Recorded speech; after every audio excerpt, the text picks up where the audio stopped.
It's Wednesday, and you know what that means. Your Women Crush Wednesday are here on screen to entertain you. Good morning and welcome to Smell the Coffee, your favorite morning talk show. It is a chilly Wednesday morning, but fear not, because all you have to do is grab a cup of coffee and listen as we spill the latest freshly brewed stories. How are you doing? I love that. I'm fantastic. How are you doing? I'm a little bit cold today. I think like today is colder than yesterday. Definitely. Today is definitely very, very cold. But let's talk about unlearning. Yeah? Do you think when you are older, it's difficult for you to unlearn? Let's say from the age of 20, will you be able to unlearn some toxic traits? Or those are the things that you've grown up with and you will just carry them with you? I would say, well, when you say 20, they say that our brains are actually not fully developed until 25. Okay. So I think you could unlearn like between that period. But once you're like 25 or 30 or older than that, then it might be a little harder. But if you put your mind to something, because they say it takes 28 days, I think, to break a habit or a pattern. So for those 28 days, you really have to, like, if you put your mind to it, you can unlearn certain things. You can unlearn toxic traits. You can unlearn what your idea of love was. What are some of the things that you would like to unlearn? Some of the things I'd like to unlearn, I would say societal pressures, like just giving into societal pressure. Like black checks supporting everyone else while you don't have. Yeah, I've already unlearned that. I've already unlearned that. Taking from an empty cup. No, I've already unlearned that. And the only person I will take care of is, I would say, my mom and my siblings. The rest, if you absolutely need my help. Cousins of cousins. Cousins of cousins of cousins. No, I don't know you like that. We're not blood. We're not. I'm not into bubblegum relationships. I'm not into bubblegum relationships. Because the thing is, you always have to think back and say, if the roles were reversed, would these people help me? Because most of the time, you are the one that is doing the most. You're the one that is bending over backwards for everyone. And people are very forgetful. People are very forgetful, and people are very selfish. People are very entitled. I don't know if they're forgetful or ignorant. And people are entitled. Yeah. Some people are very entitled, where it's like, well, you're my cousin, so you have to help me. No, I don't have to help you. You simply need to ask, may you please help me? And don't take it personally when people can't help you. Do you get what I'm saying? Because sometimes, just because you see me buy a new pair of shoes and you asked for money and I didn't give you, that's different. Because what if I'd been saving up for these shoes for like the last 6 months and then I finally bought them? Obviously, there's like situations where it's a life and death situation. You're in hospital or you absolutely have to have this surgery and I'm in a position to help. I will obviously help, but don't come to me and feel entitled like, oh, but I gave birth, so you must contribute to my kid. No. Contribute 250 to this baby shower and the gender reveal. I was not there when you made that baby, so you can have fun with that. I will give a gift, but don't expect me. There was a baby shower. Don't even expect a gift. Don't even expect a gift. My mom always says, no expectations, no disappointments. Because now you're going to be holding grudges and saying, oh, but Aina didn't even bring a gift. But if you bring a gift and I didn't expect a gift, I'm like, oh, you actually brought a gift. You know, it's more meaningful.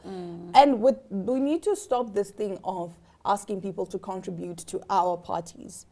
Because I was invited to a baby shower where you had to contribute money for the baby shower, right? And there was still a gift registry. And all gifts, they were starting, like the minimum was like 300. Whoa. And it's like, so I have to pay 300 for the venue and for my food. That's the contribution. And then I still have to pay a gift worth 300. What happened to, because when I grew up, and growing up, I've always known that at baby showers, there's a gift registry. Even for weddings, there's a gift registry. That's it. That's the only thing you bring if you want to bring. It's not even like you have to absolutely bring it. So no, you're making it costly for me to come and support you. I want to support you, but not like that. But at no cost. At no cost. We'll be right back after the break talking about interesting stories that you might want to know.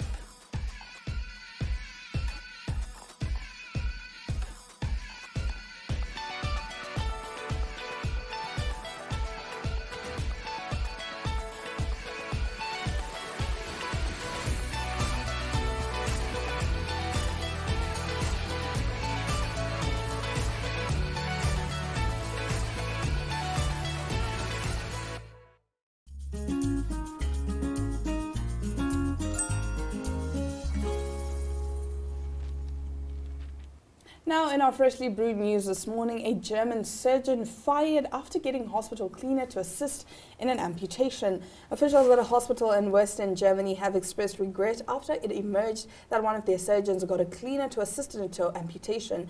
Public broadcaster SWR reported Friday that the incident at the Mainz University Hospital didn't result in any complications to the patient, but the doctor has since been fired. The hospital's chief executive, Norbert Pfeiffer, said the surgeon wrongly decided to go ahead with the routine procedure, even though no qualified assistant was available, SWR reported. When the patient, who had received a local anesthetic, became restless, the doctor asked a nearby cleaner to hold the man's leg and pass surgical instruments, according to local daily Mainzer Allgemeine Zeitung. The paper reported that the cleaner had no medical experience. The incident came to light after a hospital manager spotted the cleaner bloody gauze pads in hand in the operating theatre, it reported. Yeah. What? Are there no nurses? It seems like... But it's a hospital. I'm assuming there are other medical personnel. I'm guessing this whole understaffed hospitals issue is not just an African thing. Nah, fam. The hospital can be understaffed and there could be still 2 or 3 nurses. Yeah, but then those nurses are already also booked and busy. They're also overwhelmed and they have all these patients they need to take care of. And then, you know, in all honesty, I don't understand. It's a bad medical choice, but I think it's a humanitarian cause. Because I feel like what could have happened is, I'm trying to now justify the situation. It could have been a thing of, you know, sometimes they say something needs, like a toe needs to be amputated within a certain time frame or whatever, I don't know.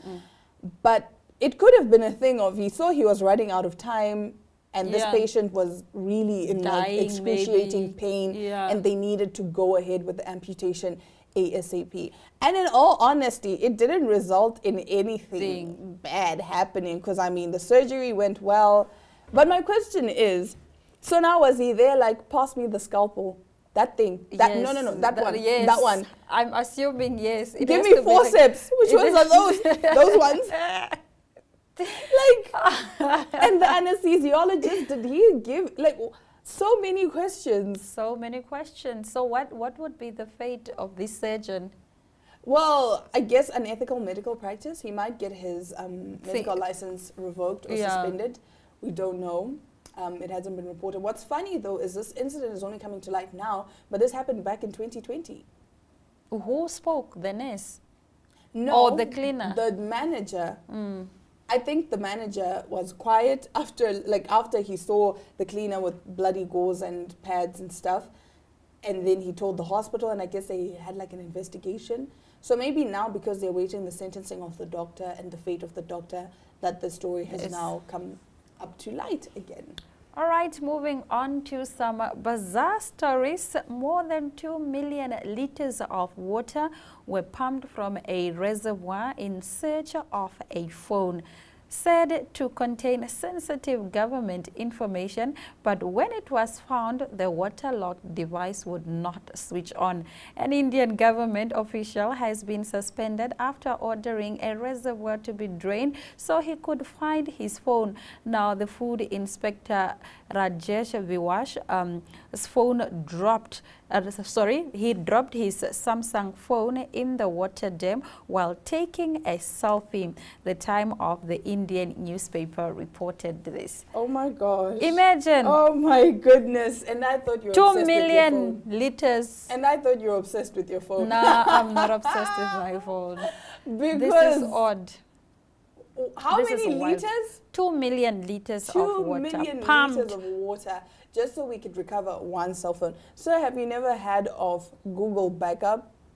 Have you, Maybe he didn't back up his stuff. That's why I'm saying, have you never heard of Google Drive, where you can literally back up everything? But this and is for a small so much cost? Effort just for the phone to not switch on. Imagine. But that's what I'm saying. Because it was not a waterproof iPhone. No, but the thing is, right, with most of these phones, like the waterproof phones, they can go underwater until a certain depth. So it's not like if you go deep, it'll still work. They even tell you like it's water resistant until so many meters. So if you go further than that, that's it. Your phone is done. So did you think you were going to put it in rice? Maybe he plans to put it in rice. He should try rice. Akira, he now pumped the whole reservoir of water. Now, he already did so much for this phone. He can do more. He can try rice. He can try other methods. He can blow dry. Maybe Google. I don't know. He can do more, say. But this phone needs to switch off since it's now a matter of life and death. It's literally a matter of life and death. What is in that phone? Because they said sensitive government information. What government information that is on the phone and not at the office computer? But we all know if it falls into the river, that's it. It's done. Because even if you recover it, chances are it's not going to switch on. Unless, of course, they take it to like phone recovery specialists. But wouldn't you want it to just not switch on since it's sensitive information? And it's in the phone, so it's gone. It's gone. So you move on with your life. And the thing is, even if this phone was to like wash onto the shore, which is not going to happen because it's a river anyway. But even if someone was to find it, that's probably going to be after 3-4 days. The water damage has been done already. There's nothing more they can do. So, you know, maybe he plans to take it to a phone specialist, or I don't know, Samsung water care cover could help him out. But moving over to some more bizarre news, an Indiana funeral director found with dozens of rotting bodies guilty of theft. A funeral home director in the U.S. state of Indiana, where the decomposing bodies of more than 31 people were found, has pleaded guilty to more than 40 counts of theft. Prosecutors charged Randy Langford, who owns the Jeffersonville business, for failing to complete the funeral services he was paid for. The judge suggested he may serve 12 years and must also compensate 53 families $46,000 in total. Langford will be sentenced in June. Jeffersonville police began investigating the Langford Funeral Home and Family Center in July last year, following reports of a strong smell coming from the building. The unrefrigerated bodies were found in various states of decomposition, as some had been at the funeral home for months. The cremated remains of 17 people were also found. Among the allegations in filed court documents are that a number of families received what they believed to be the ashes of their loved ones, only to be contacted by police months later and told the actual ashes had been discovered at Langford's funeral home, or that their family member was never cremated at all. It's giving Dr. Magudumana. Chos.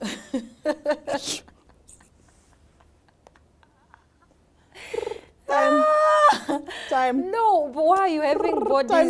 Time out. Nah. Come on, it's giving. Yo. No, I don't know how. For real. It is. No, but really, why are you not cremating bodies? He said because of COVID, his facility was overpacked and stuff, and it's like, but if it's okay, but why don't you turn away the people? Yeah, why do you keep allowing people to give you money? Exactly. And you are keeping this body, but you don't have space. You don't have space. And also, you as the owner of this funeral home, when you walk in and you smell these decomposing bodies, is that not a cause for concern for you, your health? How long are you supposed to stay with the body?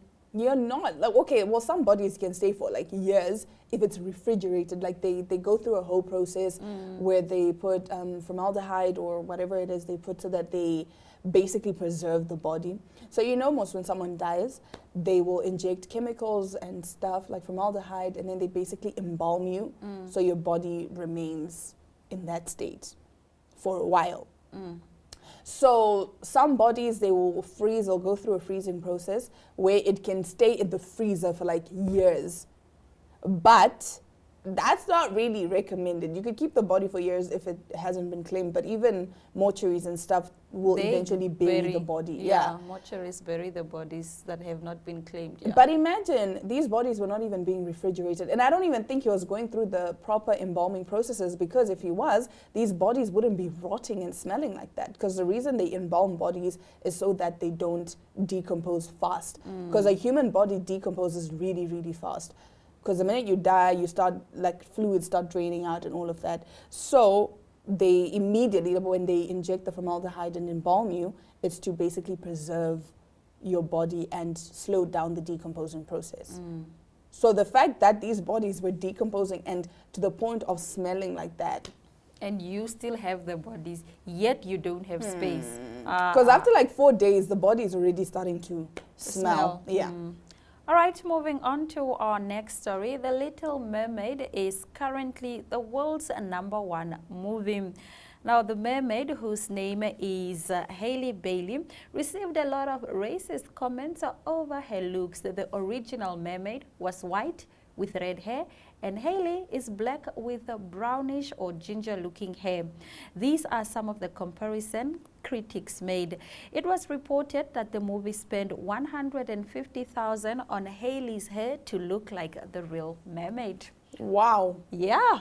Did you see? Go read the comments under under the trailer. You will see all those nasty comments that people are leaving. I saw the behind the scenes of the film, and most of the movements that she does in the water, she's not even there. Like, they have this thing that they just move in and out, and so that it gives that flow of a mermaid. Because I was surprised, because I mean, obviously we know this wasn't shot in the water. We know it was shot on a green screen and all of that. But we thought that, you know, Hailey was actually there. I'm sure she was there for some of the scenes. But now with AI and whatever, I'm pretty sure they got this figure that they could just move around, and then they regenerated her face or something. I don't know. This movie is now out. It dropped on the 26th of May. Are you watching? I'm going to go. I was actually supposed to go with my daughter on Friday, but in my mind it was this Friday. No, 26th May. So I'm going to go watch it this Friday, and then I'll give my review. Okay, I'm excited. I won't be watching. I'll watch through you. You'll watch through me. So I'm expecting you to do like a whole status. So should I go with like a pad and a paper so that I could write down? Like in the movie, I'm like, okay. No, you can write on your status this scene. Tell us about the set. Tell us about the lighting, the acting. But you know how I am when it comes to movies. Then I will break it down. I will really break it down from the acting to the... Do like a YouTube video where you're like, hey guys, welcome to my YouTube channel. Today we are breaking down The Little Mermaid. Here are 5 things that I didn't like. Yes. And here are 10 others that I absolutely loved. Those things. Okay, I will definitely do that. And then I will. But the problem is, I'll say that and you're like, yo, Dana, you're so mean. Because I have an unbiased opinion. And I'm very critical. I mean, I studied how to act. I mean, I studied how to act, but I also studied how to basically write reviews on movies. How to break down everything from the lighting to the take to the continuity problems. So yeah, so I'm definitely going to come with an in-depth review of The Little Mermaid after I watch it. We look forward to receiving that. Now, after the break, the British High Commissioner to Namibia talks about traveling in Namibia. We'll see what he had to say.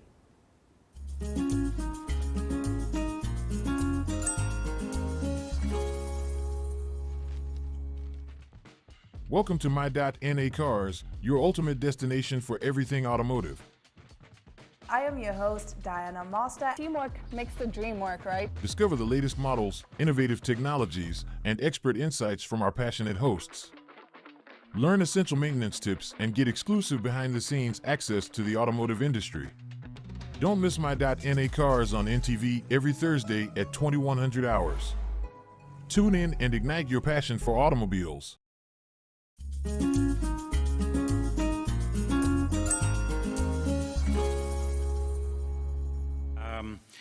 Since I've been here in those 2 years, I mean, I've done 50,000 kilometers around the country. I've been to Etosha more than a dozen times. That's my probably weekend escape. Swakop and Walvish at least 10 times. Sossusvlei a few times. Waterberg, Popa Falls, Omaruru, Mount Echo, Spitzkop, Cape Colony, Sandwich Harbour, Fish River, Quivertree Forest, Hoba Meteorite, and then Harnas, Hardap, Von Bach, Durstenbroek, Harivo, Nankuse. So, you know, I'm trying to do as much as I possibly can to get to know the country. And it's a beautiful country. It's an absolute privilege to be able to drive around and to see so much in Namibia. And I do this mainly as a solo traveler. My family are in the UK. So I'm very happy just to get in the car, drive for 6 hours, crank up the rock music, and take a bottle of red wine and a fillet steak and self-cater somewhere. I haven't yet got into camping. I mean, that's a very Namibian thing. But I haven't really done much of the camping side. I tend to need a bed and a bathroom and a fridge, and then I'm happy as Larry. But I still want good service, and I still want to be welcomed wherever I go by people who are professional hospitality providers. You know, I go to Etosha for the wildlife. I don't go to Etosha for the accommodation. I go to Sossusvlei for the solitude of sitting on a sand dune at 6:30 in the morning. I'll go to Swakop for the seafood. I'll go to Sandwich Harbour for the views. I'll go everywhere for photography. So I take a lot of photographs of scenery, animals, wildlife, whatever. And generally, I prefer to stay inside parks where possible. You know, inside Sossusvlei, inside Etosha, I find is better for me because that's what I'm there to do. So that's me as a tourist in Namibia. And I mean, over the past 2 years since I've been here, you know, I can honestly say that I've not had a bad experience or anything close to a bad experience. There's been a couple of places where I've thought, nah, I can't be bothered to go back there again. It's just not what I wanted or not what I was looking for. But the majority of places I would be very happy to go back to again and again. And so I'm going to talk about a little that's about me and my tourism here. I'm trying to sort of generalize a little bit about Brits. British tourists, what they can expect when they come to Namibia, because I see quite a few of them as well. And let me tell you, before I came to Namibia as High Commissioner, I would tell people that I'm coming to Namibia, and I would have literally only 2 responses. One is, that's my favorite country in the world, and the other one is, where the hell's that? And so part of my job here is to reduce the number of where the hell that's when I speak to people from the UK. And that's working, I think, you know, and Namibia is itself doing a lot more over the past couple of years to promote itself. It's much more visible on the world stage. You've got some hugely exciting plans around oil and around green hydrogen, which is giving real visibility to Namibia, stepping out from South African shadows. People are coming here. Before COVID, we had something approaching 30,000 UK visitors a year, which is pretty good. I think we're about the 3rd highest number nationality of tourists. But that's still not enough, and I think obviously recovering from the pandemic is going to be important. So about Brits, you know, Brits basically want sun because we don't have sun in the UK. We just have clouds and rain. And so sun is obviously important to us. Namibia is not an obvious choice. It's never an obvious choice for the UK. Sometimes it's seen as a sort of specialist holiday. It's seen as a sort of niche holiday. Africa isn't promoted as a destination in the UK as much as Europe or Asia or the US, places that are far better known. It's more expensive. It may not be that expensive when you're here, but it's expensive for Brits to get here. And if you're organising a tour, it can be expensive, especially for a family of 4. And let's remember, in a way, that the tourism market in the UK can be quite local. So for the cost of a flight to Namibia, you could probably get a week all-inclusive in Marbella or Costa del Sol. And it can be, you know, much cheaper to go just that little bit more local. Welcome to What's Cooking, where culinary passion meets expert insights. Somebody must really want to cook and want to cook good food. Immerse yourself in the bustling world of professional kitchens as top chefs create mouthwatering dishes. Join us for in-depth interviews as our host explores the experiences and expertise of our guest chefs. Don't miss out. Tune in to What's Cooking on NTV every Friday at 2100 hours and let the culinary adventure begin.